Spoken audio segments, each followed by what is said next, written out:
আপনার জীবনে কি অশান্তি, দুশ্চিন্তা আর ব্যর্থতা ঘিরে ধরেছে? মাত্র এক বাক্যে আপনার সবকিছুর সমাধান লুকিয়ে আছে, দরুদ শরীফ। আজ জানুন সেই অলৌকিক রহস্য যা বদলে দেবে আপনার ভাগ্য। আসসালামু আলাইকুম ওয়া রাহমাতুল্লাহ। আজকের এই ভিডিওটি শুধু একটি ইসলামিক আলোচনা নয়, এটি এমন একটি যাত্রা যা আপনাকে নিয়ে যাবে হৃদয় ছুঁয়ে যাওয়া এক আধ্যাত্মিক জগতে। আজ আমরা জানব দরুদ শরীফের এমন এক সত্য যা শুধু কানে নয়, হৃদয় দিয়ে অনুভব করতে হয়। দরুদ মানে নবীজিকে সাল্লাল্লাহু আলাইহি ওয়াসাল্লাম সালাম ও দোয়া জানানো। এটা শুধু একটি আমল নয়, বরং আল্লাহর সঙ্গে সংযোগ স্থাপনের একটি পবিত্র উপায়। কুরআনের ভাষায়, নিশ্চয়ই আল্লাহ ও তার ফেরেশতাগণ নবীর প্রতি দরুদ পাঠ করেন। হে মুমিনগণ, তোমরাও তার প্রতি দরুদ ও সালাম পাঠ করো। সূরা আহজাব আয়াত ৫৬। দরুদের অলৌকিক ফজিলত। ১. প্রতি দরুদের বিনিময়ে ১০টি রহমত।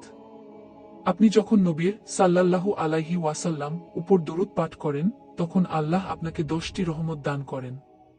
২. মন ও জীবনের প্রশান্তি। চিন্তা আর দুশ্চিন্তার ভার যখন আপনাকে কাবু করে, দরুদ তখন হয় আত্মার শান্তির ওষুধ। ৩. দোয়া কবুলের সোনালী চাবি। দোয়ার শুরু ও শেষে দরুদ পাঠ করুন, দেখবেন দোয়া আসমান ভেদ করে পৌঁছে গেছে আরশে আজিমে। ৪. নবীজির সাল্লাল্লাহু আলাইহি ওয়াসাল্লাম নৈকট্য লাভ। যে ব্যক্তি বেশি দরুদ পাঠ করে, কিয়ামতের দিন সে নবীজির সবচেয়ে কাছাকাছি থাকবে।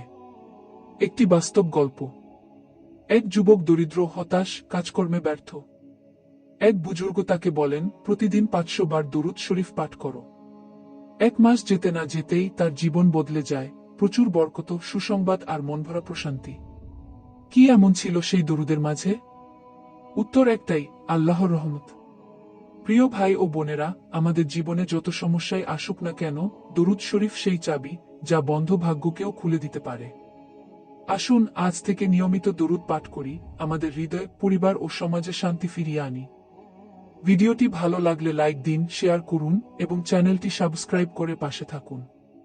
আর কমেন্টে লিখে জানিয়ে দিন আপনি প্রতিদিন কতবার দরুদ পাঠ করেন। আল্লাহ আমাদের সবাইকে নবীজিকে ভালোবাসার তৌফিক দিন, আমিন। আজকের মতো শেষ করছি। আল্লাহ হাফেজ। জাযাকাল্লাহু খাইরান।